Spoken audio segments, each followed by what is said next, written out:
Creo que ya le conocéis a Miguel, creo que casi cualquier presentación está de más, pero bueno, es de rigor. Bueno, pues Miguel viene dibujando, creo que te leí desde niño casi, ¿no? Sí, sí, sí. Y como dibujante, digamos, profesional o más o menos viviendo, ganándote la vida con ello, de hace 25 años, si no más. La verdad que no sé muy bien, pero sí, 20 y pico. Sí. Vale. Bueno, te formaste en Sevilla, ¿de dónde eres? Y, En realidad no. no, pues entonces dilo. Soy de Sevilla, pero me formé en Madrid. Me deformé en Madrid. Y bueno, comentar que has trabajado en publicaciones tipo, bueno, la revista Rolling Stone, El País, El Jueves, en Ajo Blanco, lo decíamos antes, en Mundo Bruto. Y también en cierto momento decides dejar eso un poco más de lado para centrarte más en tu trabajo, pero también en lo que estás trabajando, de hecho, ¿no? Que aparte de ser militante en Ecologistas en Acción, pues coordina, o junto a otros compañeros, la editorial de Libros de Nación. Muchas de las portadas que veis en los libros de la editorial de Ecologistas, si no casi todas las que se vienen haciendo ya, esos collages pues son de Miguel, ¿no? Porque además esa es otra de las cuestiones, que tiene varios estilos, ¿no? De dibujo. Bueno, sí, para diversificar, además, para divertirse. Claro, pues a lo mejor está lo más clásico, lo más viñeta o lo más tal, pero tienes, por ejemplo, otro, no me quiero adelantar tampoco mucho, pero bueno, hay otro libro con seudónimo. Sí, sí, no lo digo por si es secreto. Bueno, no. Bueno, pues Margot Se Placer. sabe, sí, sí. Vale. Y esto, pues aparte de estilo más de publicidad de los años 60, 70, ¿no? Estadounidense, pues cosas más Sí, de la creación poética, ¿no? Sí, sí, sí. Vale.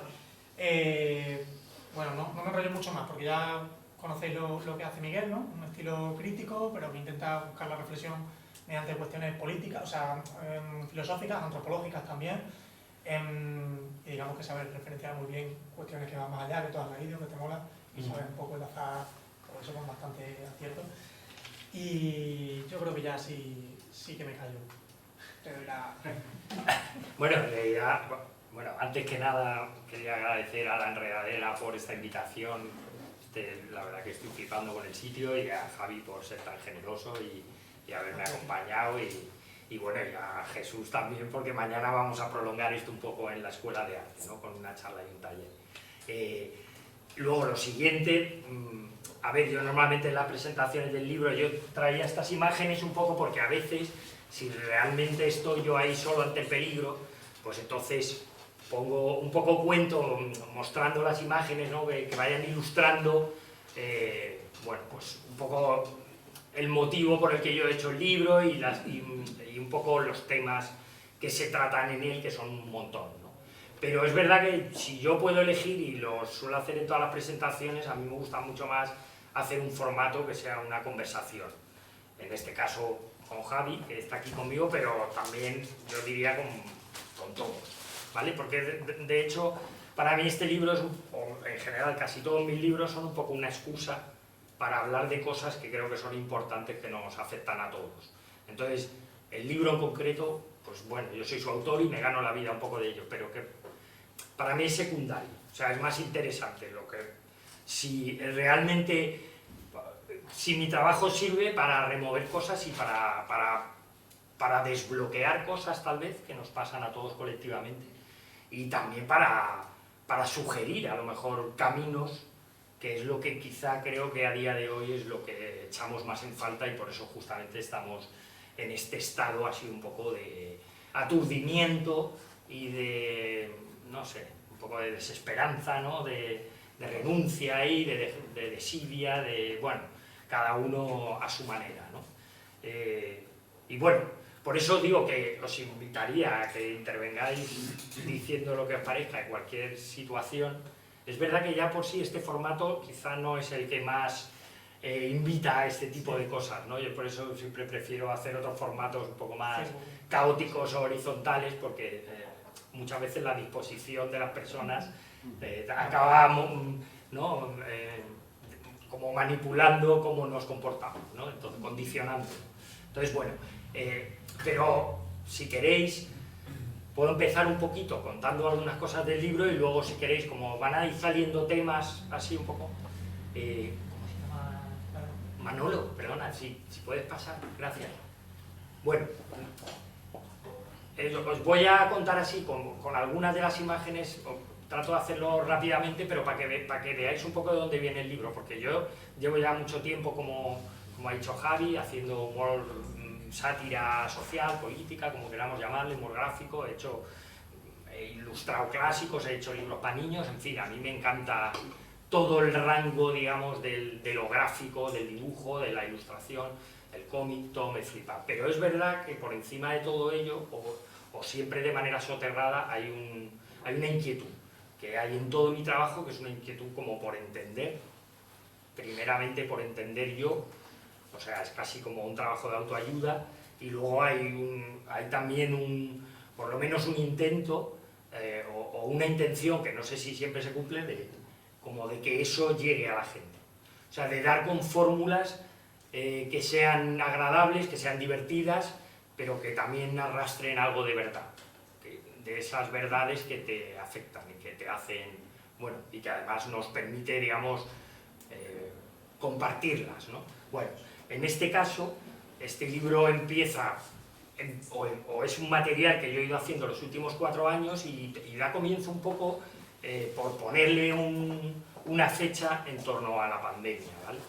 Que también, digamos, de manera simbólica, la pandemia ha significado muchas cosas, ¿no? Para mí, por lo menos, no solo por mi vivencia personal, sino por el efecto que yo creo que ha tenido en la sociedad, a nivel psicológico o algo así, a nivel psíquico. Ha sido un elemento disruptor. Parecía que al principio podía ser un elemento disruptor que se podía usar en positivo, pero rápidamente pues empezamos a perpetuar en los mismos vicios sistémicos, ¿no?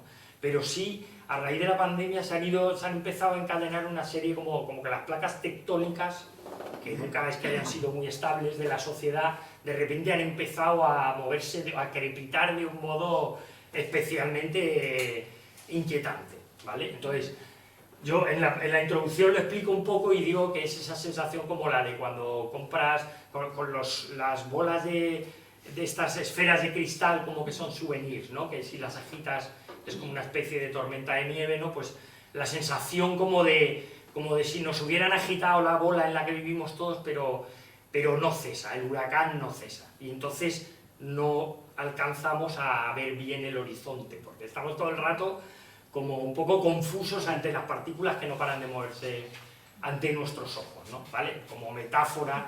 Entonces, dentro de ese... Manolo, te voy a pedir si le puedes... Digo, por ir explicando, este sería... Aquí, por ejemplo, hay algunas viñetas que yo fui colgando en internet, así, por compartirlas, pues en los días estos de un poco de angustia y de tal, del tema de la pandemia. En realidad la mayoría de las que usé no las he puesto porque me parecía que no todas aguantaban tan bien, o que, bueno, que llevaban el libro a lo mejor por un derrotero que para mí me parecía demasiado intenso. Pero bueno, digo para entender el paisaje. ¿Manolo? Sí. Otra cosa que, digamos, quizá es consecuencia, aunque ya venía previo a la pandemia, pero es que es un estado mental del momento, ¿no? Que yo, antes lo estábamos comentando con el Jesús, con el de la radio, ¿no? Yo aquí hablo de 2 estados de ánimo dominantes a día de hoy que en el fondo vienen de un mismo malestar, pero son 2 respuestas diferentes, ¿no? Alguna gente que abre los ojos ante lo que pasa, pues entra en estados de ecoansiedad, ¿no? Que se le ha llamado, o socioansiedad, o lo que queramos llamarle, ¿no? Esa inquietud de a dónde vamos, tal. Pero por otro lado tenemos eso que no es mío, este concepto hedonismo depresivo, que es de Jaime Bindel, que es un académico así curioso, y en el fondo habla de esa huida hacia adelante, ¿vale? Del escapismo, que es un escapismo aparentemente lúdico, pero que en el fondo es triste, o sea, es fruto de un mismo malestar, ¿no? Y de ahí yo creo un poco brota en gran medida eso que se ha ido asentando, esa negación de la realidad que a día de hoy ya es casi totémica, ¿no? Extendidísima, ¿no? Eso que llamamos negacionismo y que adopta un montón de vías distintas, ¿no? Y que además afecta a gente de diferentes corrientes de pensamiento, no solamente la gente de ultraderecha, ¿vale? Y es interesante por eso entender el fenómeno. Y luego, esta sensación que llevo tiempo también, después de leer mucho y tal, de que realmente vivimos en un mundo a la contra de lo que somos. O sea, que nuestro mundo, por eso es todo tan complicado, porque vivimos en un sistema estructural que es antagónico a la vida, o cuando menos indiferente a la vida, y nosotros somos seres vivos. Y el planeta Tierra es un gigantesco ser vivo, entonces funcionar así, pues claro, es como estar funcionando a contra de nuestra propia, de lo que somos, digamos, ¿no?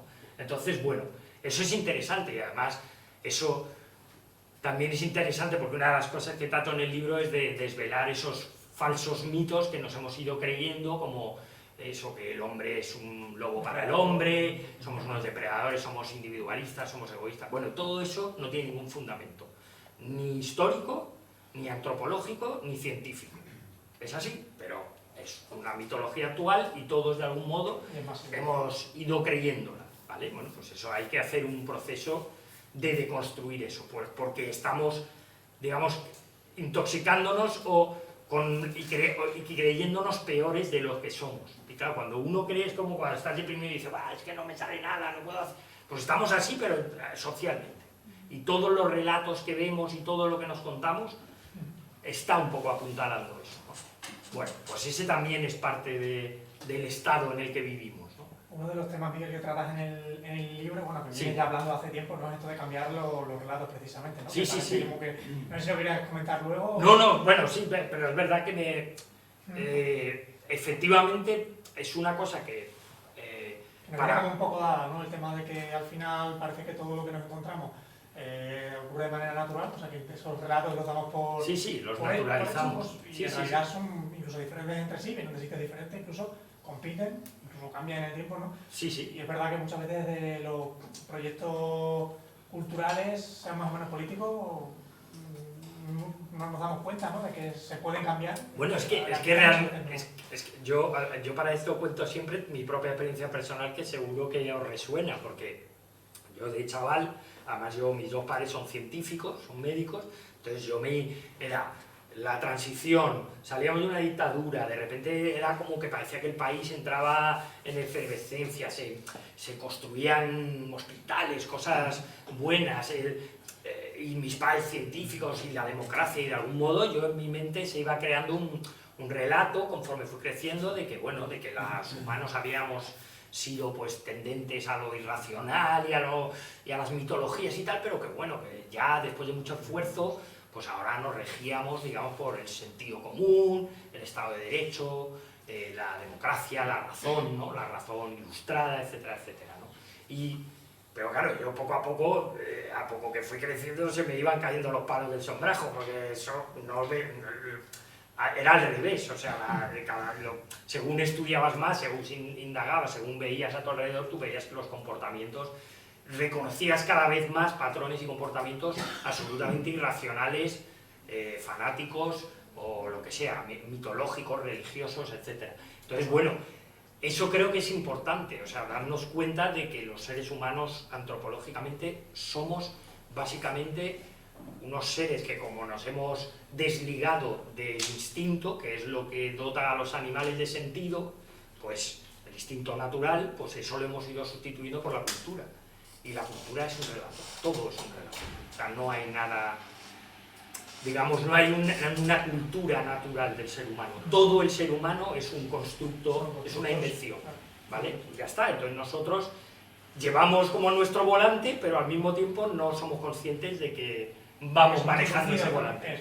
Exactamente, porque los animales simplemente son, pero nosotros ya no podemos ser como son los animales, tenemos esta cosa que es la cultura y es lo que somos. Pero claro, hay que darse cuenta de eso para también decir, bueno, es que entonces lo que estamos viviendo ahora es un relato que es muy dominante y que lleva muchas décadas, pero es también una construcción, o sea, no tiene nada que ver con la naturaleza humana, y puede ser sustituido en cualquier momento por otros millones de relatos distintos como ha habido anteriormente a este. Entonces, para empezar ahí hay un mito que hay que quitar, que es el de que no somos seres racionales, somos seres irracionales movidos por relatos que creemos de común acuerdo y que nos permite generar sociedad y cultura. Pero de ahí entonces, y es una cosa, por ejemplo, que mañana hablaremos, a mí me gusta hablar con la gente que en escuelas de arte y tal, como para poner en valor su trabajo, decir, oye, que no somos los bufones que le damos contenido a las plataformas capitalistas de entretenimiento. Eso sí, eso es, a día de hoy es eso, pero que los creadores, la gente que ha movido la imaginación, la gente que ha configurado relatos, es casi lo más importante que tenemos y que somos.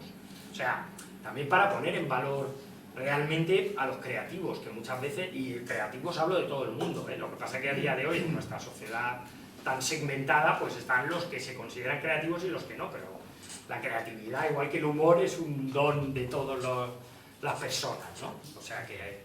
Pero bueno, está claro que sí, y por eso ahora desde ecologistas, y en este libro ya se apunta esta idea, pero justamente la semana que viene publicamos con Astiberri otro libro que hemos montado con Greenpeace y con varios autores de cómic que se llama Ecotopías, y ahí ya directamente no es como yo aquí que apunto como varios caminos para hacer esa transición y ese cambio de relatos, sino que directamente nos hemos puesto a hacer relatos que ya suceden en otra realidad, en una realidad ecotópica.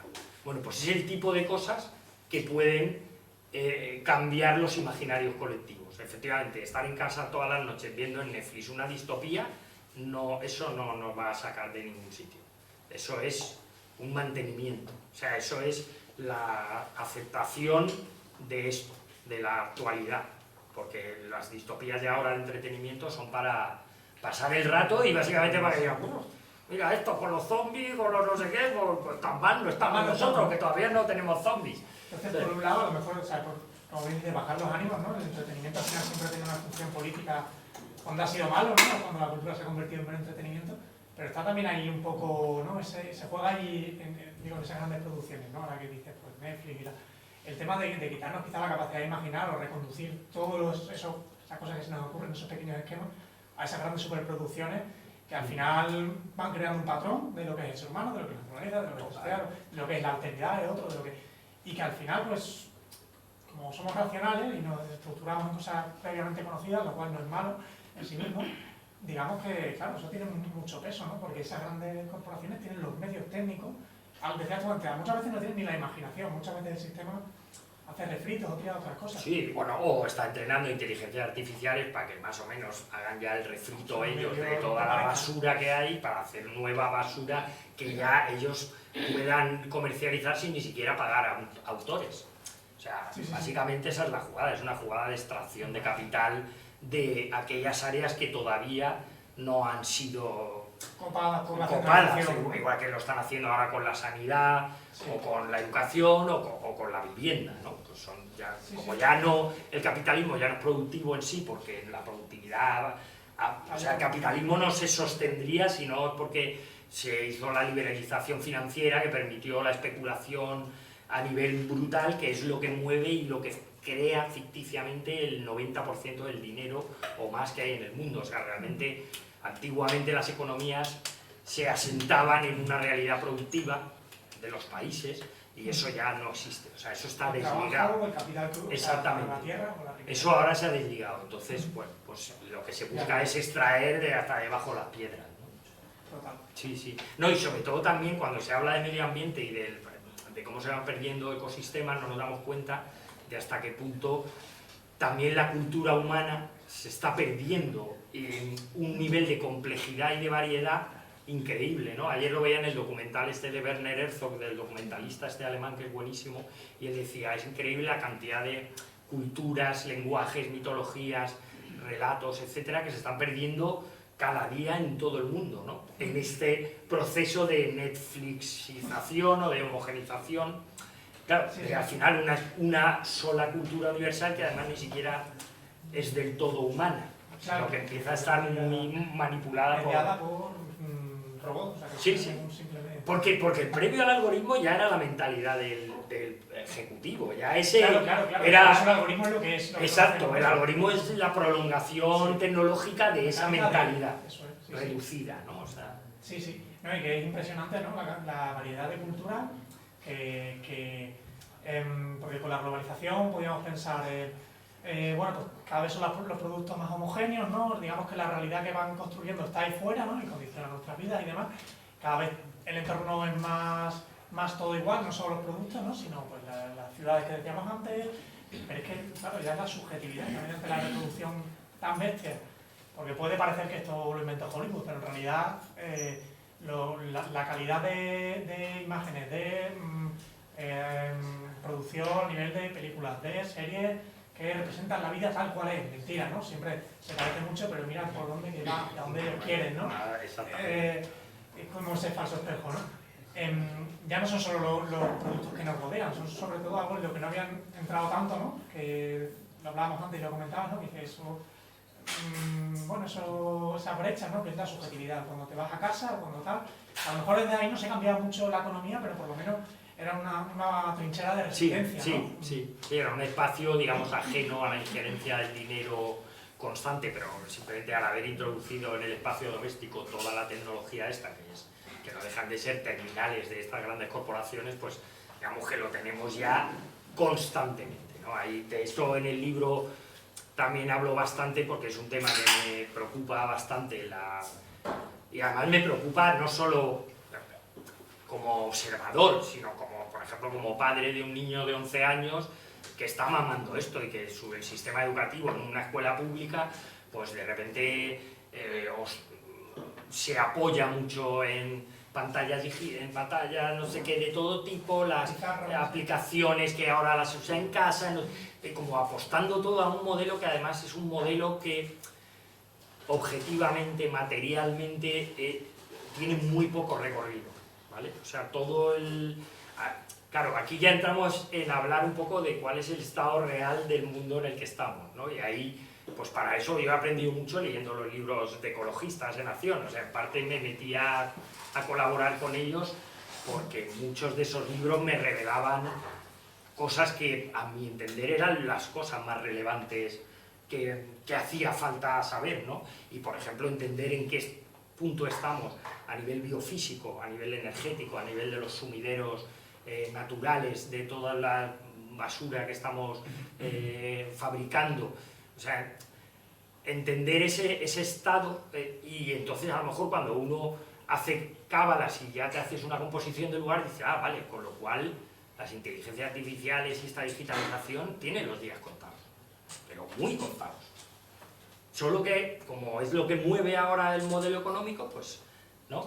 Nos tiramos, porque ya sabéis que esto va de, si da dinero, vamos a estar hasta el último segundo, y si en el segundo que ya no dé dinero, ya toma por saco, a otra cosa, porque esto va así, o sea, eso es lo que marca, y si tú por medio te has cargado el Amazonas, o te has cargado, yo qué sé, las herramientas básicas que tenemos los humanos para relacionarnos entre nosotros y para hacer cosas, pues ya, pues mira, que porque ¿no? En ese campo, bueno, ahí hasta saldrá negocio, ¿no? Saldrán servicios, aplicaciones privados. Pero bueno, que, por ejemplo, simplemente entendiendo eso, que yo a mi hijo se lo explico, claro, mi hijo se queda flipado y por una parte dice, mi padre está como una puta regadera, por otra parte a lo mejor dirá, bueno, a lo mejor este sabe algo que yo no sé, pero claro, a él le resulta inconcebible porque dice, joder, pero si nos están diciendo que esto es la panacea, no puede ser que luego sea todo una estafa, una mentira, ¿no? Bueno, pues es bastante así, ¿no? Entonces, también quizá eso nos puede ayudar a los que lo vamos sabiendo a ponerlo en su sitio, a poner todo este tipo de comportamientos compulsivos y esta especie de simulacro de la vida que supone el interfaz digital, pues empezar a alejarlo un poquito. Yo creo que a día de hoy casi eso puede ser uno de los actos políticos primordiales. No sé vosotros cómo lo veis, y para esto casi sí que habría que hacer, como hablábamos antes con Jesús de la radio, de hacer una especie como alcohólicos anónimos.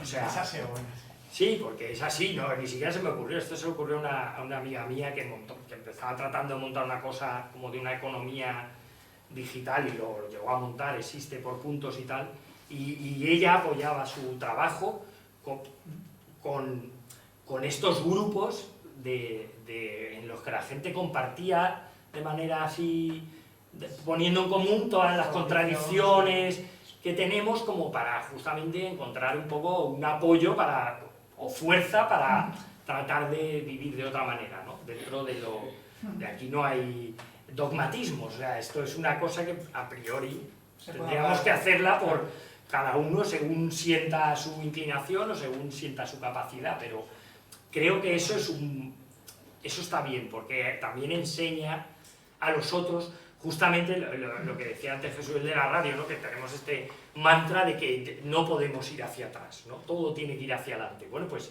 si a lo mejor cada vez más gente empieza a dar un pasito hacia atrás, que no quiere decir ir a las cavernas, sino vivir de bajarse un poco de...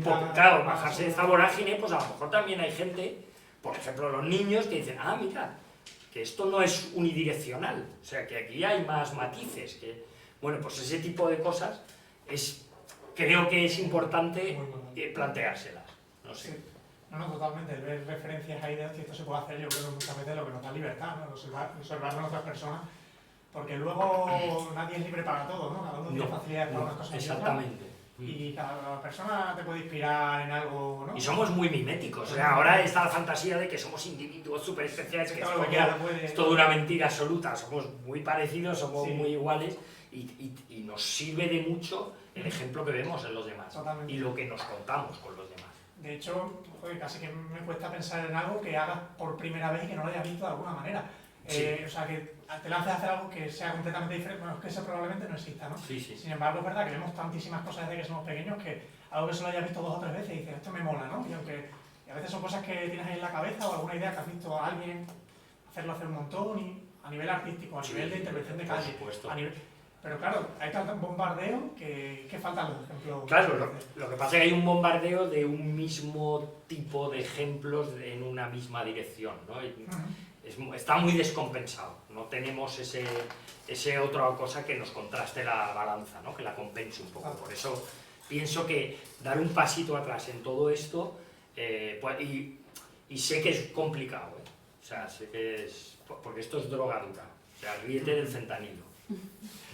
Y antes, fíjate que hablábamos de algo parecido, ¿no? Que en esta homogeneidad, ¿no? Casi que hablamos, no sé si como de los adolescentes y tal, o un poco en general, de que ya cuesta ver conductas o cosas que salgan un poco más de la norma, ¿no?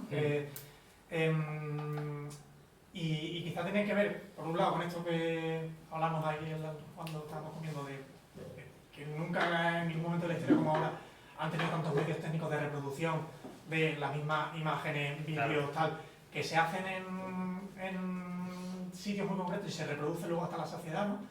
Esto que decía, que casi que parece el 1984, ¿no? Móvil, pantalla, la pantalla de la calle, pero todo lo mismo, están reproduciendo. Sí. Hace poco justo, ¿no? Te voy a decir que me ofrecieron de una editorial hacer como una versión ilustrada de 1984, y yo decía, es que no lo entiendo, porque para mí 1984 realmente, digo, si me dejáis cambiarlo, o sea, porque la visión que tiene Orwell en ese momento, que tiene sentido en ese momento, pero que está un poco inspirada en un sistema autocrático, más fascista, comunista, muy triste, muy pobre tecnológicamente, muy miserable todo, ¿no? Y no se ha quedado atrás. Claro, bueno, básicamente está hablando de otra, que no, o sea, cuando vivimos en una distopía que es esta, ¿para qué vamos a hablar de otra distopía?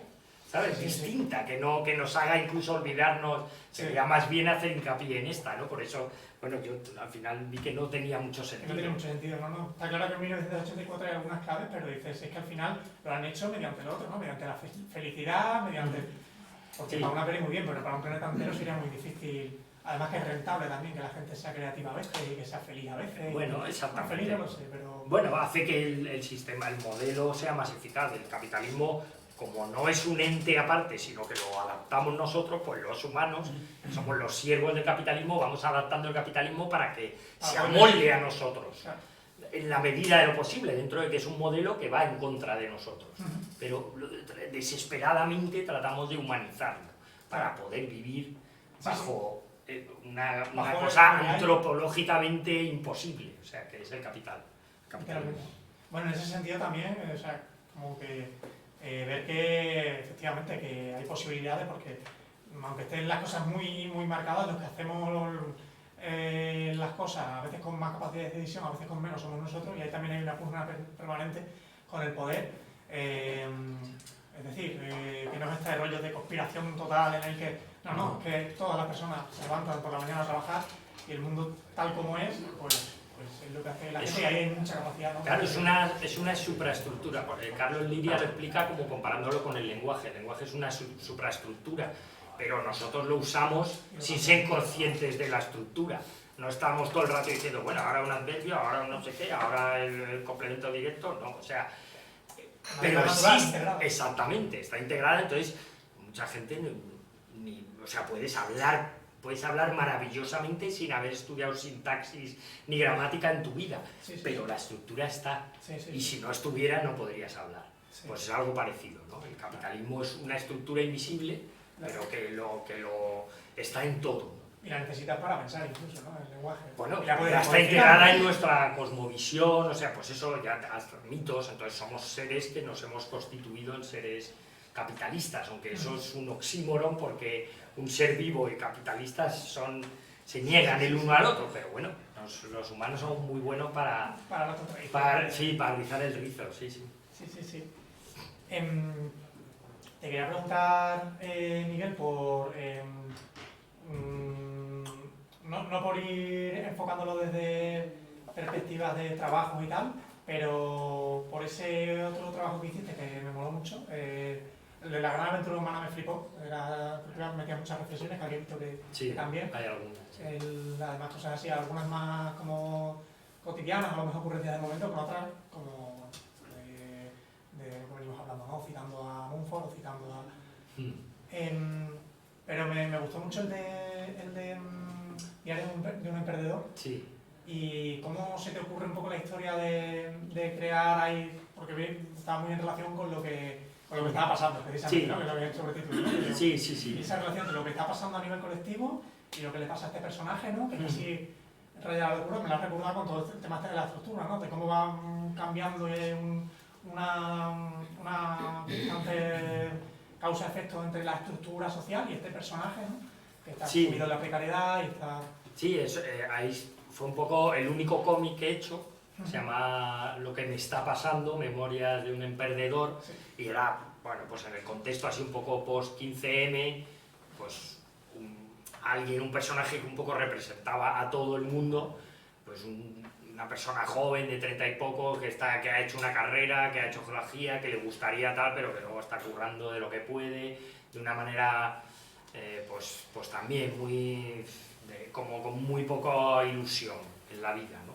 Y en este caso a mí, en este cómic, lo que me gustaba, o el juego aparte de hablar de esto, era este personaje es como si se fuera volviendo loco, pero según va volviéndose loco, su locura le va haciendo más cuerdo, porque su locura empieza a tener visiones, pero las visiones que son delirios, en el fondo, le están dando explicaciones certeras sobre dónde lo que está. estaba viviendo y le estaba ahí como rechinando, ¿no? O sea, exactamente. Como le da la salida, ¿no? Y es como a veces, no sé, cuando me pasa a veces, por ejemplo, en ciudades sórdidas como Madrid, que ves a alguien que está, yo qué sé, dando vueltas así, o está gritándole a una... Hace poco veía uno que me pareció genial, era un señor mayor que iba por la calle Duque de Alba, un homeless, un vagabundo, pero que él se paraba a hablar, pero solo hablaba con los bebés, con los árboles y con los perros, ¿vale? Y él iba por la calle como en plan,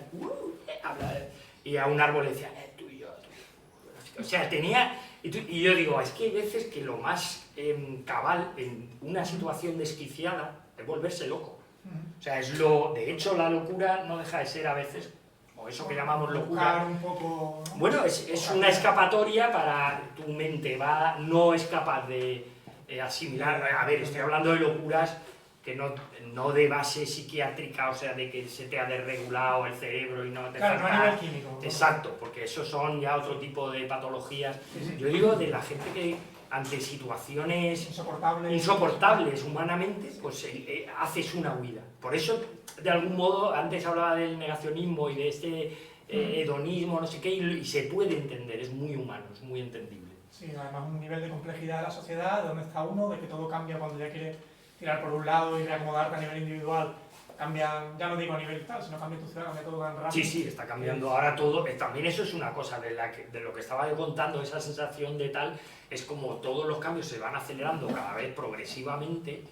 Claro, la sensación ya, o sea, nuestros padres, bueno, mis padres, por ejemplo, una generación, yo qué sé, de que ahora tiene 70 y pico, estos, digamos que se desarrollaron y crecieron en un mundo más o menos estable, o sea, se transicionó de una dictadura a una democracia, pero era un mundo que obedecía o que iba más o menos como en una línea, en una dirección, había un entorno compartido, una cultura compartida. Ahora, por ejemplo, ya esa sensación entre mi generación y 10 años menos, ya no estamos, ya estamos en burbujas distintas. O sea, hay una parcelación de la sociedad. Entonces, claro, es más difícil que haya un debate público sobre temas que nos acontecen a todos y cada uno está ya como resguardado, incluso con cierto recelo hacia las otras generaciones, ya sean los mayores o los más jóvenes, o no, o sea, porque cada uno está en su código. Sí, o sea, bueno, claro, pues ahí también es verdad que habría que recuperar y eso es donde se recupera más, es en la vida, o sea, encontrándonos. En el encuentro, pues ahí está toda.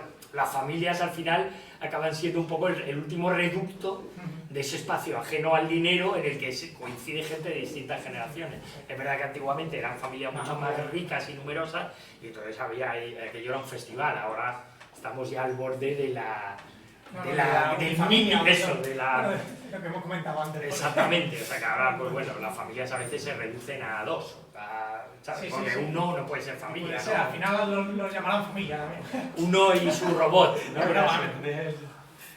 El chiste. Sí. Esto que comentabas antes, no quería dejarlo pasar porque me ha gustado, porque nosotros con la editorial lo trabajamos en el tema de la locura y tal, ¿no? Bueno, digamos la salud mental, aunque no es un término que nos guste demasiado, porque es muy ambiguo. Es que es muy complicado hablar de eso. Se dice salud mental a veces para hablar de enfermedad mental como si fuera un tabú, pero tampoco a veces es enfermedad, ¿no? Sí.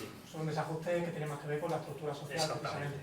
O, bueno, pero que es bien potente. Fíjate que se me había olvidado un poco lo de, que es uno de los temas, ¿no? Por lo que me gustó lo que me está pasando, ¿no? Porque nosotros que trabajamos con una corriente así de los años 70, que viene de la contracultura, de la antipsiquiatría, y sí que habla precisamente de que la locura al final es simplemente un mecanismo transitorio frente a la idea de que la locura, lo que tú has dicho, hay de muchos tipos, tampoco se puede hablar así categóricamente, ¿no? Pero que es una vez una herramienta, ¿no? En el caso, por ejemplo, de los delirios y tal, para intentar reacomodar o buscar otro camino, y esto que puede parecer muy raro está bastante demostrado, ¿no? Como que unos mecanismos preconscientes y tal, que actúan, bueno, pues deconstruye la estructura personal para buscar construirla de otra manera, ¿no? Exactamente. Fíjate que a nivel social hay algo muy parecido de lo que habla Polanyi en La Gran Transformación, que para mí también fue muy revelador, que él dice que tanto el fascismo como el comunismo son intentos desesperados de los seres humanos por sobreponerse al capitalismo, que estaba siendo una disrupción tan bestia a nivel humano que la gente pues tira por salidas, como sabemos, pues que tampoco han sido, digamos, las más provechosas del mundo, o sea, o que han sido incluso vistas con distancia, pues como en el caso del fascismo especialmente, pues se ve como una especie de locura. Exactamente, es una especie de locura, pero que hasta eso que vemos como locura, y decimos, todo es fascismo, pues mira, está bien darse cuenta porque la raíz del fascismo no es un capricho, tiene una raíz que es una respuesta desesperada ante el elemento disruptor que supone la lógica capitalista de la modernidad. O sea, bueno, sí, efectivamente. La modernidad avanzada. Sí, se le puede llamar. No sé, oye, si queréis comentar algo, estáis bienvenidos, ¿eh?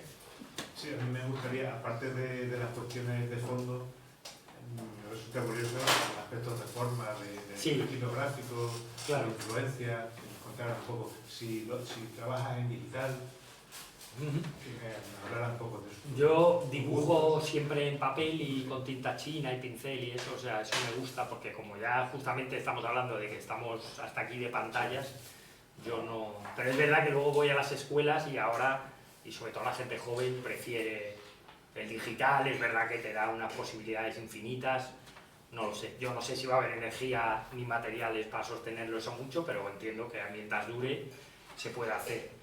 Pero en mi caso yo soy un poquito más ya mayor y entonces me va un poquito más la vieja escuela. Luego sí trabajo en digital a la hora de maquetar el libro, de colorear los dibujos o lo que sea, o de hacer un collage ya más fino. O sea que yo tampoco rechazo, creo que hay que... Está guay usar las herramientas, pero también ser muy consciente de lo que son las herramientas. No entregarse a ellas de manera acrítica, eso me parece... Pero bueno, de todas. Y luego en cuanto a gustos, pues yo, como ha dicho Javi, que dibujo desde chavalito, ¿no? Creo que Sí, de pequeño. porque con mi hermano era nuestra manera de jugar y luego, claro, también cuando yo doy charlas a la gente más joven, pues claro, les cuento que nosotros no teníamos televisión, ¿sabes? Entonces, pues que lo que hacíamos era leer cómics, de Mortadelo, Tintín, Asterix, lo que sea. Y un poco esa ha sido mi escuela de relatos primera, antes que la tele, porque no había, era esa, antes que el cine incluso. Entonces, bueno, pues por eso al final quizá yo he acabado dedicándome a eso. Y luego, pues, a lo largo de los años, pues vas evolucionando, ya te haces más mayor y te interesan autores que te insinúan o te abren otros caminos, ¿no? Al principio pues, me gustaban estas cosas más infantiles que me flipan, porque me siguen gustando mucho las historias y los dibujantes y eso, pero de repente pues te vas haciendo mayor y a lo mejor lees a Carlos Jiménez, no sé si habéis leído, Paracuellos, Barrio, Los Profesionales, pues de repente pues ahí no solo de repente descubres parte de la historia de España, sino que además te enamoras de una manera de contar, de dibujar. Y luego pues toda la escuela europea, Moebius, de la ciencia ficción y el underground americano, ¿vale? Robert Crumb y todo esto, que es la otra escuela un poco de cómic ya un poco adulto, y a raíz de ahí pues ya es un poco infinito, porque ha habido muchos autores y autoras y a día de hoy hay una explosión enorme, no lo sé. Se podría hablar sobre los estilos que hay ahora, yo tendría mis opiniones, pero eso ya sería para otro debate. Pero en todo caso, esa es un poco la línea que yo creo que es casi la podríamos compartir un montón de dibujantes, ¿no? Por lo menos de este país que hemos vivido ese mismo proceso, ¿no? Yo te quería preguntar en relación aquí al compañero, y sobre todo, ¿ves ahora que hay una tendencia dentro del cómic, novela gráfico, como lo quisiéramos llamar, hacia la simplicidad, hacia la línea muy simple, el dibujo muy simple, incluso no entrando en ningún tipo de detalle? Pocho, no sé, creo que le llaman dibujo pocho. En cambio, tienes una línea en la cual se podría decir que es todo lo contrario, incluso llegando a ser muy barroca. No hay... ¿Eh? Sí, todo lleno de detalles, parece que no hay lugar al espacio, Me gustaría saber un poco cómo ves tú todo este mundo y sobre todo por qué te decidiste hacia ese estilo. O sea, si hubo algo o simplemente surgió. Yo creo que el estilo nunca es fruto de una decisión, es más bien una consecuencia de una serie de, a lo mejor de múltiples decisiones que uno toma. Yo siempre digo que el estilo es un cruce entre aquello a lo que uno aspiraría a hacer y tus propias limitaciones, ¿vale? Entonces, yo por ejemplo aspiro a ser Moebius, pero tengo mis limitaciones, pues llego aquí, este es mi estilo. Pero entonces no es algo que poner una bandera y decir mi estilo, porque pues ya está, es lo que hay, ¿no? Es como, bueno, pero yo creo que viene de esto que estamos, por ejemplo, ¿no? de esta lectura de Mortadelo y Filemón, de Asterix, de Franquín, el de Spirou y Fantasio, que era mi dibujante favorito. Digamos que en aquella época todavía en el cómic había esa cosa de recrearse en el dibujo, porque no había otros tantos distracciones o medios de entretenimiento, no existían los videojuegos, no existía ni siquiera el video reproductor todavía, no existía internet, ¿no? La tele no había en todas las casas, ¿no? Entonces se cuidaba el dibujo porque se tenía que transmitir mucho. Es verdad que a día de hoy, cuando allá hay hasta inteligencias artificiales entrenadas para reproducir un estilo de dibujo hipercurrado y tal, ¿qué es lo que puede ofrecer el ser humano? Que la máquina todavía no haga, pues lo imperfecto, lo simple, lo personal, el trazo, la grafía, pues eso es lo que ahora lo peta. Pero con respecto a eso, simplemente una cosa para que te des cuenta hasta qué punto yo tengo este estilo, pero ni siquiera lo reivindico. Yo en el sitio donde yo curro, en mi casa, solo tengo una cosa colgada, y es un cutlass de Calpurnio. ¿Sabéis quién es? El que, Sí. bueno, y me lo dedicó, y yo amo a Calpurnio, me da mucha pena que haya fallecido hace poco, pero para mí eso es un modelo. O sea, quiero decir, yo hago mi estilo y porque es el que me toca, pero yo tengo en todo momento muy claro que si yo pudiera, me gustaría antes ser Calpurnio, o sea, si tuviera esa capacidad, ese don para la sencillez, ¿no? O sea que yo creo que está guay valorar todo. Yo valoro el dibujo muy elaborado porque me regala un rato de visionado y de recreo, pero también me encanta el dibujo sencillo, que es muy expresivo, y como se llama ahora, que es un poco como pocho, incluso feísta. O sea, lo respeto, me parece que está todo bien. Y yo te quería preguntar, y con eso ya termino, respecto a la tendencia que hay, bueno, o la imagen que se ha tenido tradicionalmente del cómic, la novela gráfica, la revista TVO de niños, o de infantil, juvenil, ahora que es mucho más, en la tendencia que lleva, mucho más crítica, mucho más irónica, más mordaz, tipo por ejemplo jóvenes, o no tan jóvenes como puede ser Nadar, o como puede ser por ejemplo Magis, que también hizo una crítica social de la sociedad madrileña muy... Sí, todo el cambio que estamos produciendo en cuanto a que la novela gráfica cuenta y se mete mucho con la sociedad, y es muchas veces el punto de escape que no tienes en otros medios tradicionales. Porque el cómic, como es de todos los medios, no sé, pues estará con la danza, con el teatro, o sea, como de los parias, de los medios expresivos, ¿no? Algunos lo que puedes hacer más por ti mismo, ¿no? No sé si tendrá que ver. Exactamente, claro. Es que para mí, yo el cómic lo reivindico mucho porque tiene unos códigos muy populares que todo el mundo comparte, y luego es, digamos, de las artes que juntan algo visual y conceptual, es realmente la más directa, la más sencilla. Quiero decir, escribir es todavía más sencillo, escribir poesía, escribir una novela, pero es verdad que no tiene quizá el impacto tan fácil y popular que tiene el cómic, o ya por no decir ya el audiovisual, ¿no? Que es lo más. Pero el cómic está ahí entre esas dos categorías, y luego además eso, como no es una gran industria, pues te deja mucha libertad. O sea, yo tengo amigos que hacen cine, que han ganado Goyas, y aún así van a la productora con su idea de película, y la productora dice, esto me lo quita, aquí me pones al actor guaperas, o sea, y has ganado 20 Goyas. O sea, no hay libertad. En cambio, en cómic, es cuestión de paciencia. Tú te sientas ahí en tu mesa y lo que tú aguantes, y hasta donde quieras llegar a nivel de trabajo ¿no? Pero vamos, también hay que entender con respecto a eso que el cómic, como primer gran género del entretenimiento de la historia, ¿vale? Que se inicia en 1905 por ahí en Nueva York,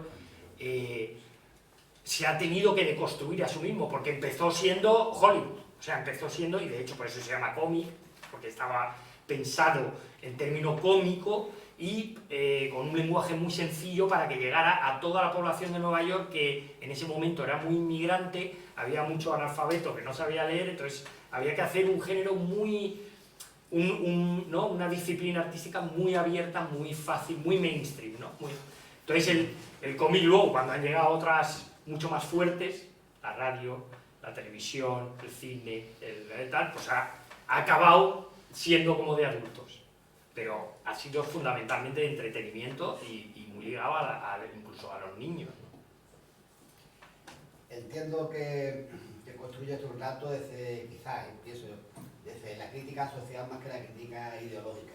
Sin embargo, veo en algunas viñetas que hay como un trasfondo ideológico. Ahí, la segunda y la cuarta. Sí. ¿Puedes poner la segunda? Ideológico te refieres porque, en fin, ideológico El es uso de los prácticamente colores. todo, ¿no? Bueno, La anterior. La anterior a esta. No, la segunda. A ver, es que hemos pasado muchas, claro. no pasa nada. Esa, ¿no? En los dos estados, ¿no? Sí, El de la izquierda quizás se liga más con ideologías progresistas, el color rojo, y el de la derecha. ah, bueno, sí. Sí, pero... Posiciones neoliberales. No, o Y, sea, y en la otra diapositiva también haces un poco ahí un guiño a la banderita española. bueno, ahí sí, porque claramente hablo... Estamos en España. Sí, es lo que toca. Pero es verdad que yo, o sea, primero, prácticamente todo es ideología, con lo cual es un término que es un poco escurridizo. Y luego, yo de hecho, en la medida de lo posible, en mi trabajo trato de que eso sea lo más soterrado posible, porque justamente mi intención es llegar a ese suelo común del que hablaba yo antes, que es un poco el fruto de todos los malestares. Y para eso a mí no me interesa decir, es que yo soy de tal, yo soy de izquierda, yo soy tal, o nosotros somos... No lo veo, lo entiendo como una cosa identitaria y desde luego si hay que identificarse con un camino recorrido, yo tengo clarísimo con qué camino me siento identificado. Pero a la hora de comunicar a la gente, yo prefiero que no sea una comunicación unidireccional hacia la gente que ya mira lo que tú y todo, sí, mira lo que yo, estamos todos. Prefiero abrirlo para que pueda interesarle, pueda llamarle la atención a cualquier persona. Cuando hablas, por ejemplo, del cambio climático, antes lo hablábamos, en las encuestas, el 90% de la población española declara sentirse preocupada o muy preocupada por el cambio climático. ¿Qué pasa? Que luego a la hora de votar, pues la gente pondera otro tipo de cosas. Pondera sesgos ideológicos, precisamente. Pero si nos saltamos esos sesgos y vamos a la raíz común del malestar, ahí sí que estamos todos por igual. Y para mí, desde luego, por ejemplo, mi abuela era una persona, no sé, la persona más buena del mundo, y a nivel humana era una persona extraordinaria, pero luego pues su ideología estaba un poco intoxicada por de dónde venía, por el franquismo, por la iglesia, ¿sabes? O sea, pero entonces hay que comunicarse, tratar de llegar a la gente quitando eso, ¿sabes? Llegar al corazón, a la médula, ¿no? A lo que tenemos en común todos. Y ahí creo que estratégicamente ayuda lo de dejar la ideología y los elementos que son muy distintivos, dejarlos un poco, pues bueno, para cuando ya estás tú con los tuyos, que todos os identificáis, pues ya podéis sacar las banderas o lo que sea. Yo no soy muy de banderas y eso, pero bueno, que sí que entiendo las identidades, y eso creo que es un valor. También es curioso, ¿no?, que es el lenguaje del poder, ¿no? Porque también un partido de izquierda, quiero decir que para el poder es como encasillarte siempre, o sea, como artista o como movimiento político, ¿no? Y sin embargo el lenguaje que usa el poder mediante los medios de comunicación, evidentemente ellos se dirigen a todo el mundo, a todas las edades. Sí. Esto, cuando es algo así personalizado, como claramente van a darle a todo el mundo, y eso, además el sentido común, a las emociones, claro. Incluso a las emociones más banales, como tratar de banalizar las emociones para... Lo que pasa es que lo suyo es una pisonadora, porque es que pueden hacer una pedorreta así, la filtran por inteligencia artificial, suena al coro celestial de las no sé qué, y luego te lo emiten además en megafonía, todo. Entonces la gente es lo único que oye. Al final dices, pues esto es lo único que hay. Esta es la verdad, porque es lo que... Sí, y de hecho hay una cosa muy natural humana, que es decir, bueno, es que si me llevan contando toda la vida esto... o sea, porque la gente de las tribus no desconfía de su relato fundacional, de su mitológico, o sea, a nadie se le ocurre eso sí que es para volverte loco, ¿no? Claro, el pueblo dogón de Mali, no de repente uno, como hablábamos antes, dice un día, dice, bueno, la verdad es que llevamos generaciones y generaciones con nuestro rollo de dogones, pero oye, ¿qué tal si os parece si lo cambiamos todo? O sea, no, porque la gente, de hecho, los dogones y las tradiciones, los pueblos originarios, es que directamente su tribu, o sea, dogón probablemente quiera decir hombre o humano. Sí, o sea, es sinónimo. Entonces, ¿cómo van a poner en cuestión toda su cultura si es que ellos son en fin, para ellos es una verdad revelada, ¿no? Bueno, igual que para nosotros el capitalismo es una verdad revelada. Claro, aunque no lo pensemos así, está exactamente, tan infiltrado en todo. Es exactamente lo mismo. No, pero más que para los dos. ¿no? Somos como una tribu, vamos. Sí, lo que sí, pasa es que una tribu a una escala Sí. enloquecida. Sí. Y bueno, pues nada, simplemente eso, ¿no? El señalar cómo, y muchas veces quieren que los productos no vamos a usar la palabra productos culturales, que la cultura que toma forma, ¿no? En cosas concretas, o que el artista, o que el grupo de música o tal, sea como que esté un poco encajonado, ¿no? Que la política, digamos, lo que es la política de verdad, esté encajonada, y que para que así la gente cuando tal, pues sea un rechazo simplemente, ¿no? Porque es algo aburrido, porque ya lo conozco, o porque usa un lenguaje complejo, ¿no? Y muchas veces, joder, con tus dibujos, por ejemplo, sí que lo que consigue es como una fractura que va más allá de lo político, porque toca cuestiones de las que en realidad está hecha la política y que son las que a la gente le rompe un poco los esquemas, aunque sean situaciones cotidianas, ¿no? Como esto, pues el médico tal y cual. A lo Bueno, mejor por ahí pillas a uno que en otras no le pillas. Sí, no sé. Bueno, el caso es ir probando, ¿no? O sea, lo ideal sería que cuanta más gente aporte a este debate de cuestionar un poco cosas y sobre todo, más importante ya que el cuestionamiento, porque es verdad que ya estamos todos, es más bien en lo que también estamos más volcados en ecologistas y yo personalmente en mi trabajo, que es en la propuesta de escenarios de salida. El colapso es como un fantasma que está ahí rondando, hay gente dentro de los movimientos ecologistas que se recrea mucho en ello, probablemente con mucho motivo. Hay también un debate dentro del ecologismo a día de hoy sobre qué estrategia política es mejor, si contarle a la gente los hechos en toda su gravedad, a un riesgo de que eso genere desafección o ¿no? Un estado de tan abrumado que no lleve a la acción.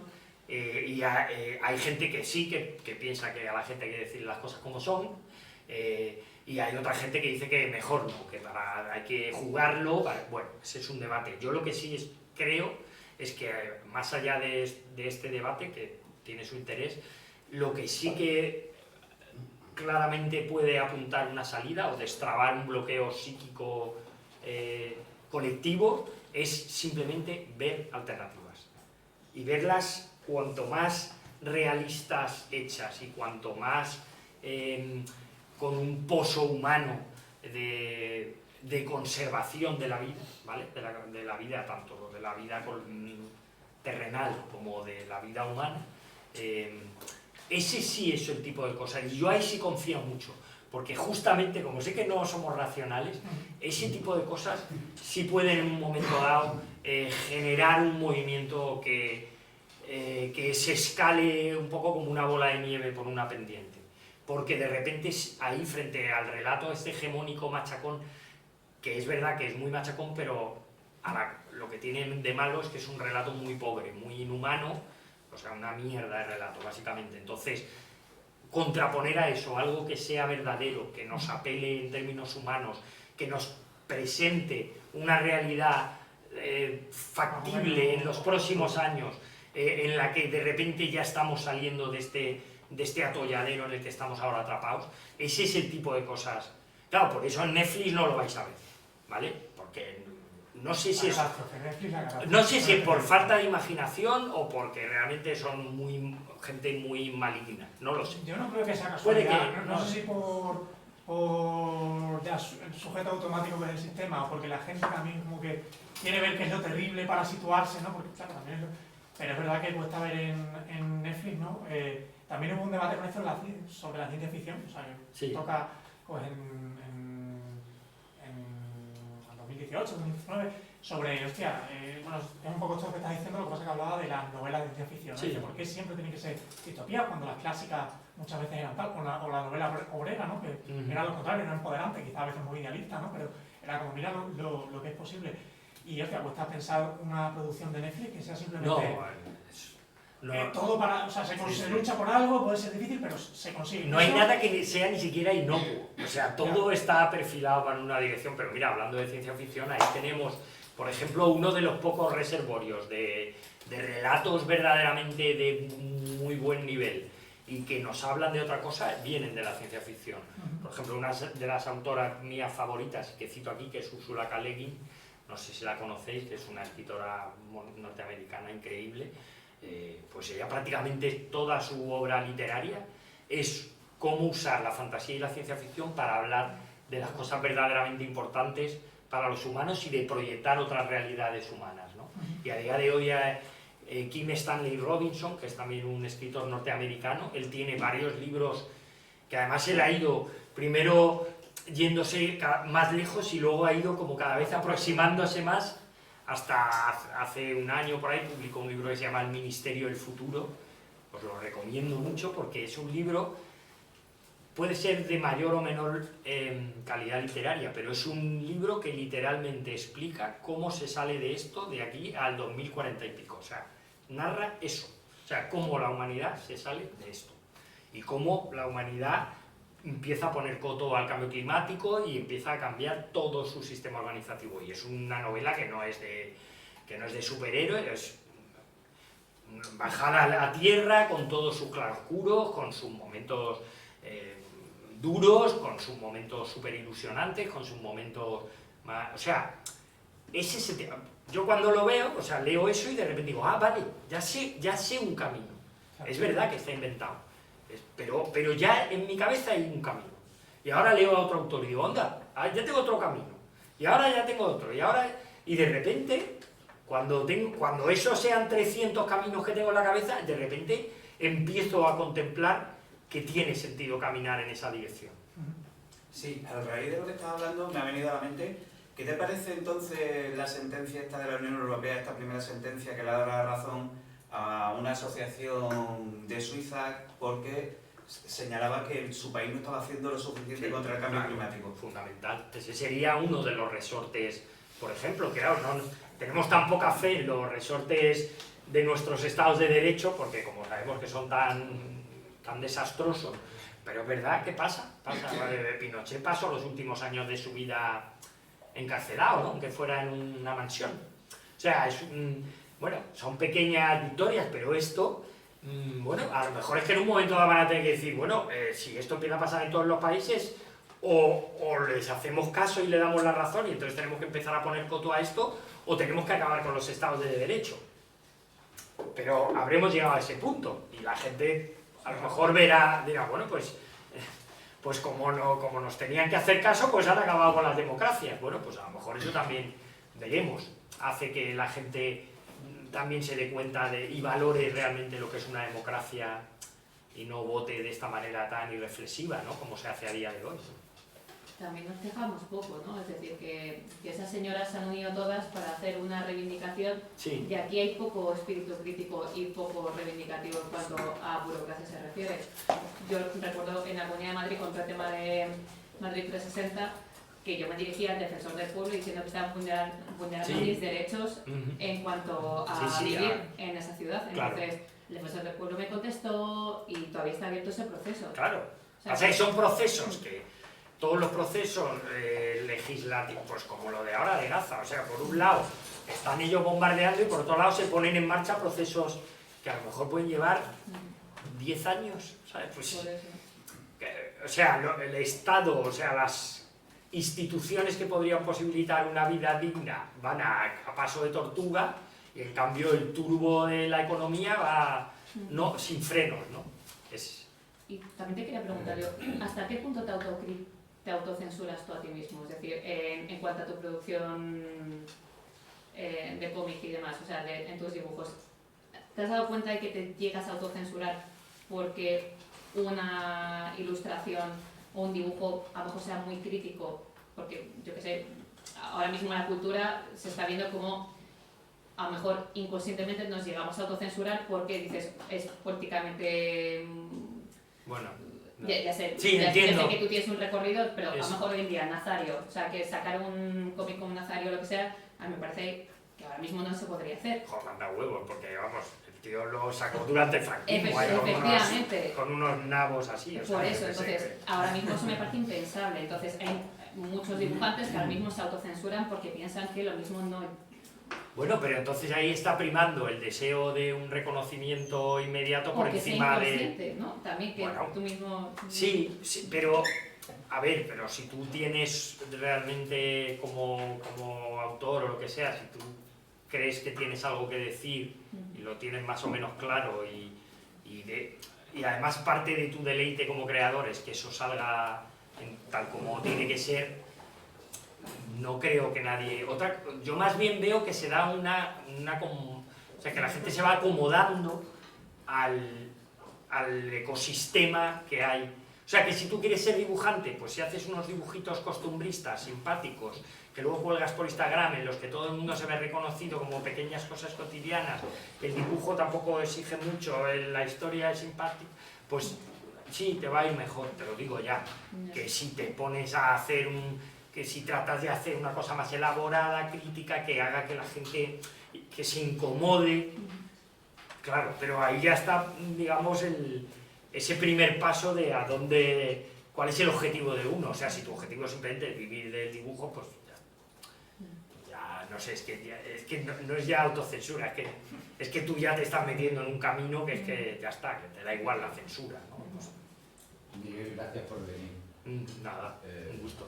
Si no me equivoco, ilustraste un libro de texto para bachillerato, la ESO, Sí, de sí, esa asignatura que ha cambiado tanto. De educación para la ciudadanía. Sociedad, cultura, religión, valores éticos. ¿Vendiste muchos libros? ¿Qué va? No, de hecho, es que es curiosa la historia. Cuando se creó esa asignatura, dos amigos filósofos, que son Carlos Fernández Liria, que no sé si lo conocéis, que era uno de los guionistas de La Bola de Cristal, y que luego es un escritor así marxista. Que se murió. No, Carlos no se ha muerto, no. Afortunadamente es colega, vive en el barrio. Sé que está vivo. Sé que está vivo, sí. Y luego con Luis Alegre, que era un alumno suyo y que luego fue uno de los fundadores de Podemos, y bueno, y ahora es profesor universitario. Y en ese caso ellos hicieron un libro que se llamaba Educación para la Ciudadanía, pero era cuando el gobierno de Zapatero estaba amenazando con sacar la asignatura. Y entonces, básicamente este libro, que no era un libro de texto, era un libro que era una provocación. Y entonces decía, sí, que queréis como adoctrinarnos en lo que es ser ciudadano, venga, pues vamos a explicar filosóficamente lo que es la ciudadanía, de dónde viene, o sea, quiero decir, hicieron un libro que Zapatero nunca hubiera querido dar en las aulas, ¿vale? Y entonces, de hecho, ese libro se esgrimió y se usó desde la prensa más de derechas para agredir al PSOE y a Zapatero, cuando ni siquiera era un libro que tuviera nada que ver con Zapatero, sino que era más bien un libro crítico. Pero claro, era un libro tan gamberro por nuestra parte, con las viñetas y con el texto, que claro, los de derechas lo usaron, bueno, como a ellos muchas veces les da igual todo, pues... Pero no me has contestado. Sí, es que te estoy siguiendo la contestación, ¿vale? Y entonces ahora, después, la editorial Acal, la que había sacado ese libro, dice, pues ahora vamos a hacer los libros de texto, ¿vale? Y entonces los hacemos.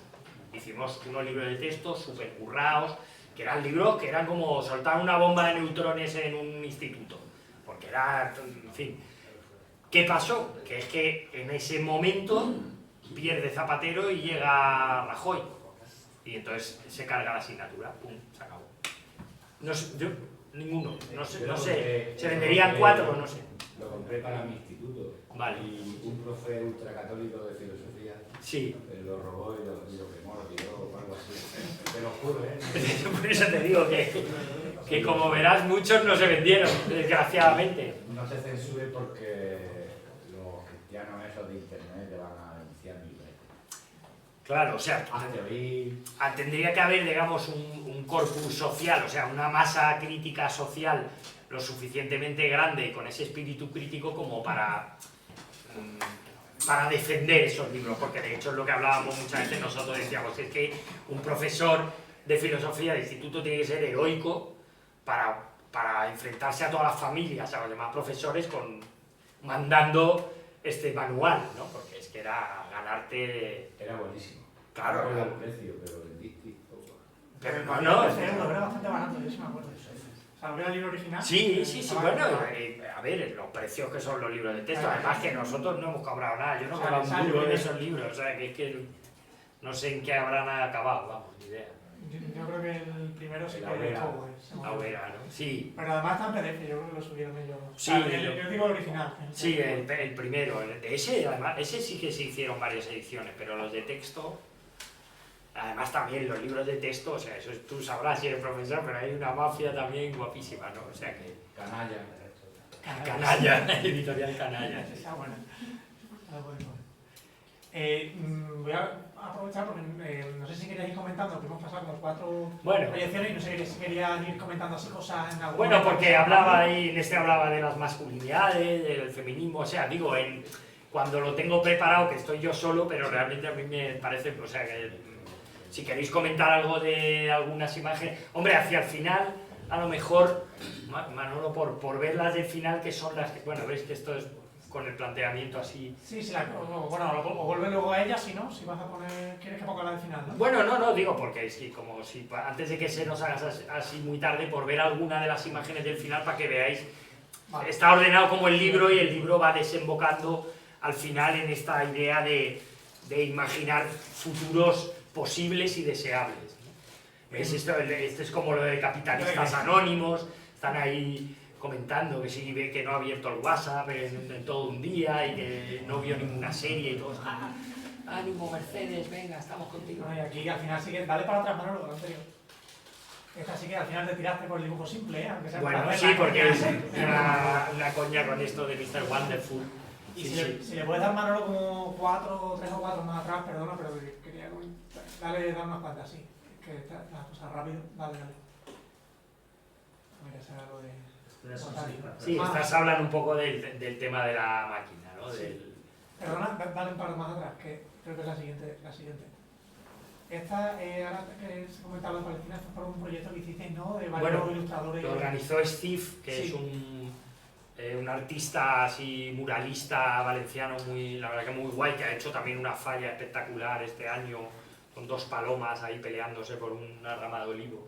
Y él, como al principio del conflicto, y supongo que ahora también, pues había una censura muy bestia con los informadores que están dentro de Gaza, pues a un colectivo de gente así, pues de esa escena de los murales y del arte urbano, se le ocurrió como contactar a un montón de dibujantes de todo el mundo para que hiciéramos nosotros, puesto en nuestro dibujo, Sí. pero tal cual, las Sí, imágenes que les estaban censurando a los reporteros que había ahí en Gaza. Bueno, y son imágenes todas Sí, tremendas, bastante, sí, pero bueno, es verdad que han tenido un recorrido a través de lo que yo he ido viendo, pues por todo el mundo, o sea, porque han estado acompañando las protestas pero de todo el mundo, de Bogotá, de Tailandia, de los países árabes, de África, de Europa, de lo que sea, ¿no? O sea, bueno, ha sido... Pero sí, eso también es un poco cerraba lo que explicaba al principio, que habla un poco de ese escenario un poco inestable en el que estamos, y hablaba pues de las guerras, como de repente han reemergido, aunque siempre han estado ahí, ¿no? Pero con la de Ucrania, que está muy cerca, y la de Gaza, que es una especie de hito nuevo en el nivel de barbarie humana, ¿no? Y luego el escenario de fondo, que no lo podemos olvidar, que es digamos, la piedra de toque, que es el cambio climático, ¿no? Y la aceleración que está mostrando, que los expertos ya lo han alertado de ella hace mucho tiempo, y está cogiendo velocidad de crucero, y eso, bueno, pues claro, están ahí contando el rollo digital, el no sé qué, las inteligencias artificiales, y mientras tanto tú estás viendo que cada vez hace más calor, que cada vez llueve menos, y dices, pero, o sea... ¿A dónde miramos, no? Exactamente, o sea, claro, y también lo entiendes, es un problema de escala tan bestia, o sea, esto nos sobrepasa, que al final, claro, los problemas cuando te sobrepasan, los humanos estamos hechos para abordar problemas que podemos asumir, y nuestra escala moral es la de la proximidad.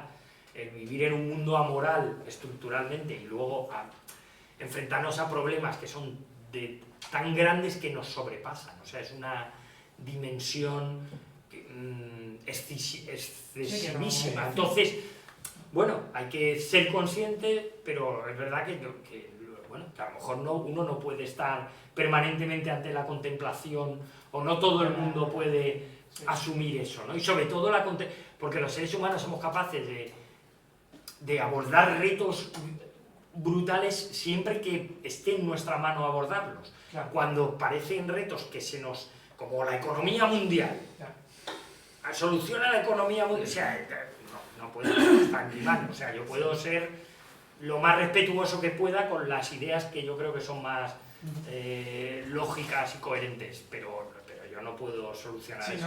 Pues El cambio climático es un tema de... Bueno, todo eso acaba creando una especie de parálisis, que si a la vez se combina con el aceporramiento, el estar todo el día distraído con los móviles, viendo las series, no sé qué, pues al final te quedas ahí como... ¿Sabes? Y eso es donde estamos, ¿no? Pero yo sé que esto es un momento transitorio, este momento. Sí, se va a resolver para bien o para mal. Exactamente, vamos a salir de él. Esto es un poco la calma chicha antes de la tormenta, pero que puede ser también una tormenta que sea una gran oportunidad. Sí, exactamente. Y eso es justamente lo que ahora desde ecologistas tratamos, que ya no es tanto de alarmar ante la catástrofe, que creo que tampoco es el camino, sino de sugerir esas salidas de emergencia un poco simplemente, y además no como una huida, como que hay que huir, oh, qué mal, tal, sino como una huida que es que nos va a permitir ser mucho más felices. O sea, va a aumentar la felicidad de la gente. La felicidad real, no el Producto Interior Bruto, sino la satisfacción de cada uno de los individuos. No sé, si quieres vemos, como es un poco tarde, por ver lo del final... Tampoco vamos más de tiempo, ¿eh? Vale. Bueno, pero... Pero mira, justo con lo que hablábamos ahora, ¿no? De esto es la portada de un libro de Rebecca Solnit, que se llama Un paraíso en el infierno. Y en él, ella lo que hace es estudiar diferentes situaciones de catástrofe que ha habido a lo largo de la historia, especialmente reciente, y desvela cómo frente al arquetipo tóxico y falso que creemos de que en una situación de catástrofe la gente lo que hace es matarse entre ellos y tal, realmente lo que se sabe, los hechos, por ejemplo, ella analiza mucho la situación que pasó después de lo del Katrina en Nueva Orleans. No sé si os acordáis, pero en esos días llegaban unas noticias de que, bueno, el pandillaje, las peleas, la gente robando, ¿no? Una cosa súper terrible, como del caos se ha desbocado, tiene que entrar el ejército. Bueno, o sea, luego, la gente que lo ha estudiado resulta que es todo lo contrario. O sea, lo que había era una solidaridad. O sea, como que la gente dice, pum, vale. O sea, ha cambiado la pantalla. No podemos confiar en el Estado, ¿no? Que Exacto. abandonó por completo. Sí, y sobre todo, y todo el imaginario de mi coche, el súper, el McDonald's, de repente no hay coche, no hay McDonald's, no hay súper, no, o sea, hay personas y todos necesitados. Ahí la gente no se peleaba en plan más, al revés, cooperaba, porque ese es el resorte que tenemos los seres humanos. Eso va a pasar siempre, y va a pasar si en algún momento sucede que hay eventos inesperados que, pues yo qué sé, cortes de luz, no sé qué, disfunciones del sistema, a lo mejor vamos a ver emerger y nos va a sorprender y va a ser como un regalo, porque realmente estamos ya programados para pensar que va a suceder lo peor y probablemente, vamos, tenemos constancia de que no va a ser así. Son este tipo de ideas que creo que también ayudan a ver también las posibilidades positivas que hay en esta situación, ¿no? No sé, Manolo... Bueno, no sé si queréis comentar también algo o... Bueno, por poner así imágenes que van un poco más... Bueno, estas todavía son más de denuncia, pero bueno... Un poco más despacio, Manolo, también, porque la gente la ve. Bueno, sí. Para no conducir. Sí, es verdad. Somos un cúmulo de contradicciones. Rápido y deprisa, ¿la ves? O sea, rápido y deprisa. No, Rápido y deprisa. vamos a hacerlo más fácil, decir, pasa y yo paso. Exactamente. Sin más, pues, mira, lo que hablamos de Netflix, ¿no? Sí, o sea que... Y bueno, y la idea esta en la que yo me centro mucho últimamente, de un poco de recuperar y reivindicar la potencia que tiene la imaginación, ¿no? A la que hemos dejado un poco de lado, como si fuera una especie de cosa así con la que nos inventamos historias intrascendentes o chungas, que esa es otra cosa que también, a mí lo que me pasa cuando hablo con gente que trabaja o en el cine y tal, y le hablo de este cambio de paradigma, de modo de narrar y tal, pues muchos me dicen, claro, pero es que ahí, en una ecotopía es que no hay conflicto, es que la base de la narración es el conflicto. Claro, quizá también hay que decolonizar un poco los propios relatos, porque... No puede ser todo de color de rosa. Pero quiero decir que la utopía tampoco es así, ¿no? No, de hecho Úrsula K. Le Guin y precisamente lo de Poseído es una cosa que entre utopía y distopía, bueno, y es que, humanos, que tú te vas a una tribu que son humanos en un estado más natural, más primigenio, y no es que, o sea, que hay conflictos a punta pala, que el conflicto nos acompaña, o sea, que están los afectos, los celos, las emociones humanas, hay precariedad, hay carencias, en fin, hay miles de cosas. Ahora, si lo que entendemos por conflicto es que todo tiene que ser como la Guerra de las Galaxias, o una peli de superhéroes, o un thriller de psicópatas asesinos, pues... Que además, que yo digo, pero bueno, ¿cuánta gente conocemos psicópatas asesinos? Yo no conozco a nadie que conozca a nadie que sea un psicópata asesino.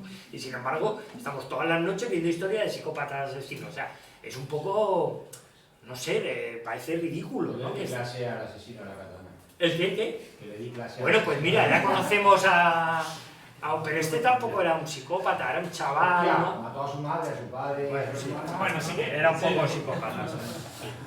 Venga, sí. Pero se ha hecho dibujante, eso, cuidadora... Eso me sonaba...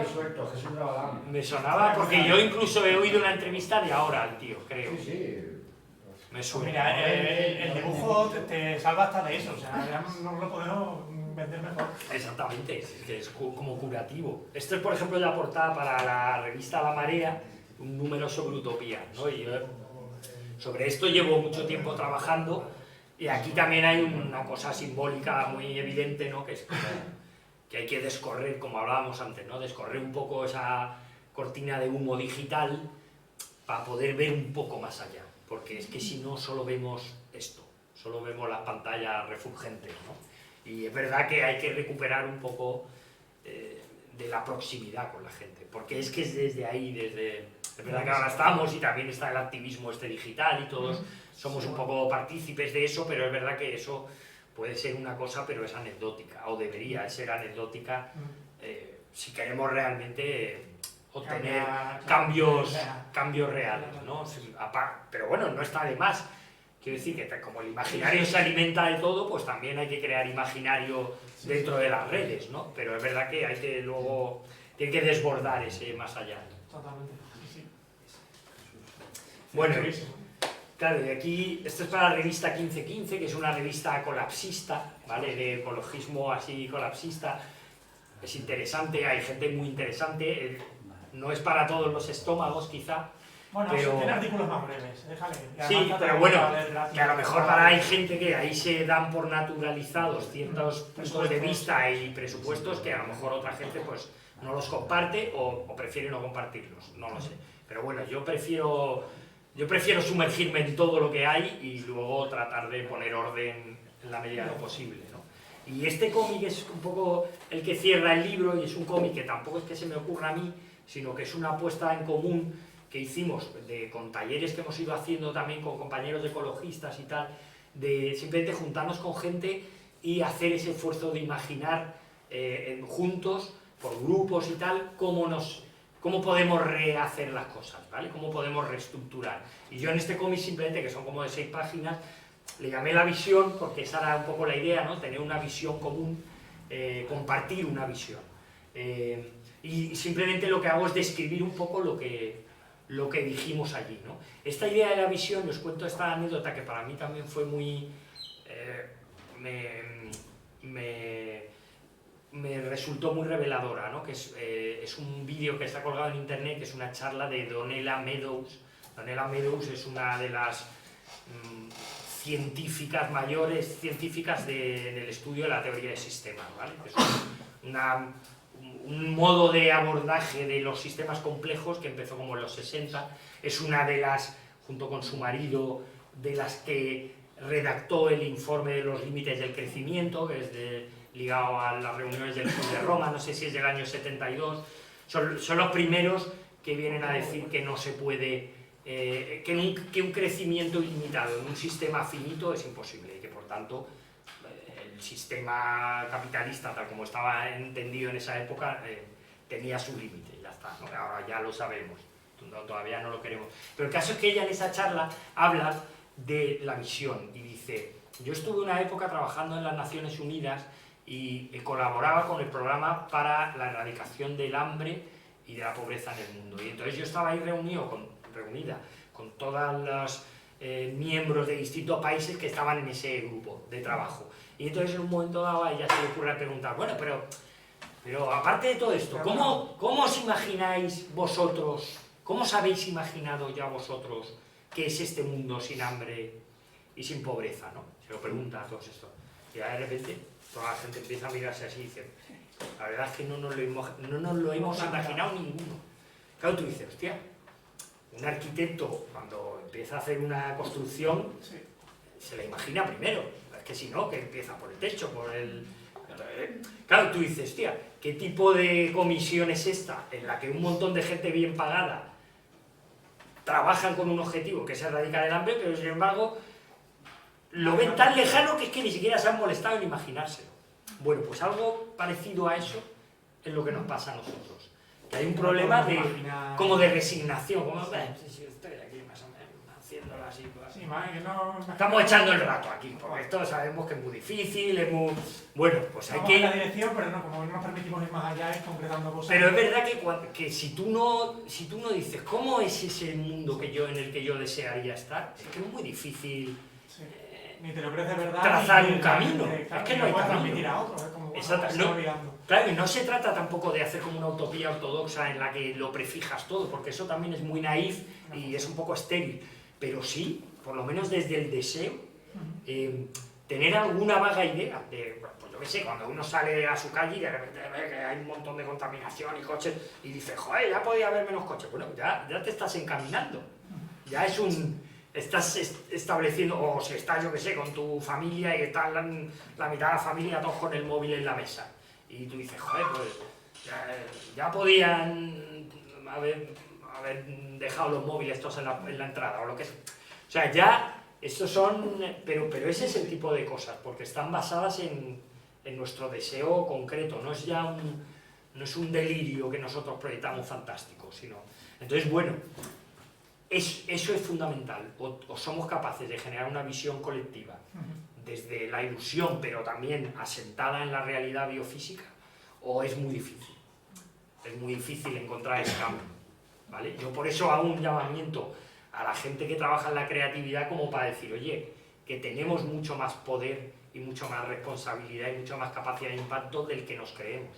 Si decidimos no hacer como tú, ¿sabes? De, ay, pues yo lo que quiero es ser dibujante y que al final diseñar unas zapatillas para Nike. Bueno, pues entonces ya está, tú ya has decidido tu camino, tú vas a ser parte de ese relato hegemónico. Ahora, si tú ese relato lo ves y te disgusta, coño, pues dedica tu trabajo, alumbra a los demás, porque si todo poco a poco nos ponemos, eso se escala, ¿no? Esa es un poco la idea.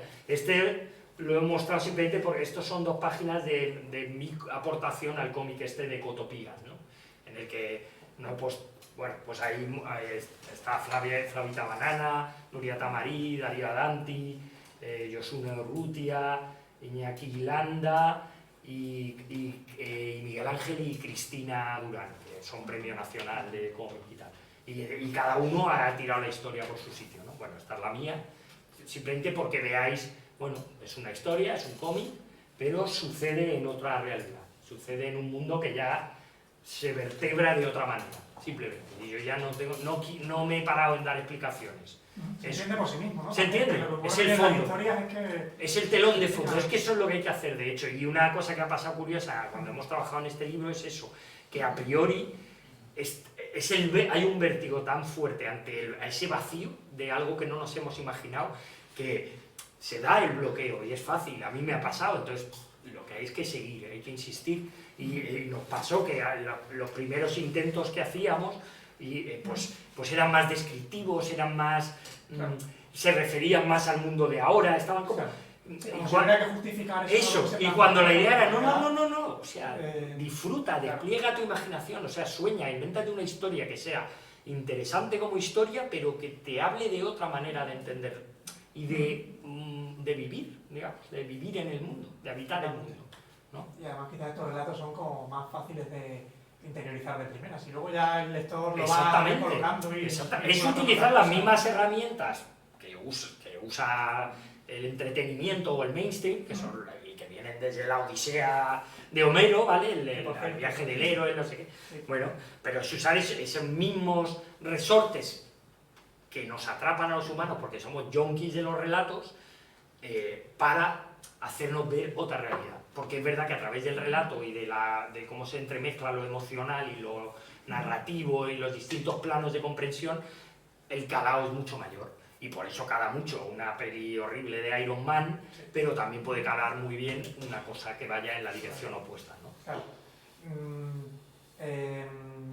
Justo lo que dices eso, no quiero dejar pasar, ahora que he mencionado lo de la visión, y es con lo que nos queremos quedar, pero que no se nos puede olvidar que del otro lado tienen también, ahora que ha salido justo el libro este de la supervivencia de los más ricos, ¿no? Que Sí. lo que llaman ahí como la mentalidad, ¿no? O sea, que tienen esos súper ricos, ¿no? Y que una visión del mundo y del futuro, como que no se plantean que pueda ser diferente, que tampoco está hablada ni acordada tácitamente, o sea, es tácita, no es explícita, y que no se nos puede olvidar, ¿no? Que, joder, que unos grupos de poder sí que tienen una visión sobre el mundo, tendríamos que tener la nuestra, ¿no? O sea, frente a la idea que dice en el libro es algo así, ¿no? Como que ni siquiera se plantea que se pueda hacer de otra manera, o sea, ellos son los que más presas están de, digamos, esa turbina. Bueno, porque están beneficiados, ni siquiera se benefician, porque ¿qué beneficios? Son unos desgraciados, pero sí, ay, espera, te iba a decir una cosa que me ha... Decíamos lo de la mentalidad esta, ¿no? Que también tenemos... Sí, bueno, que eso es más como las ratas que han hecho todo el estropicio y que ahora desean huir, ¿no? Pero que lo comentaba el otro día, a raíz de un libro que habla sobre las plantas, que es muy guay, de un tío que se llama Mancuso, creo que, bueno, ahora no sé, es un biólogo italiano, así muy... ¿Este puede ser la vida secreta de las plantas? Puede ser, no sé, creo que tiene varios libros así divulgativos, pero hay una cosa que me pareció muy guay que habla el tío al principio y que me parece de la que podríamos y debemos tomar nota, que él dice, claro, nosotros siempre le hemos dado valor a la vida animal, porque es la que es como nosotros, dice, pero claro, la vida animal, ¿cuál es toda su estrategia de adaptación o de supervivencia? Salir corriendo, ¿vale? Cualquier cosa, pasa algo malo, salir corriendo, que es Elon Musk y esto, ¿no? Hostia, nos hemos acabado el planeta, salimos corriendo a Marte, ¿no? Claro, y él dice, frente a esa estrategia adaptativa o de supervivencia que tienen los animales, dice, claro, las plantas han tenido que desarrollar otra completamente distinta, porque no se pueden salir corriendo. ¿Qué hacen las plantas?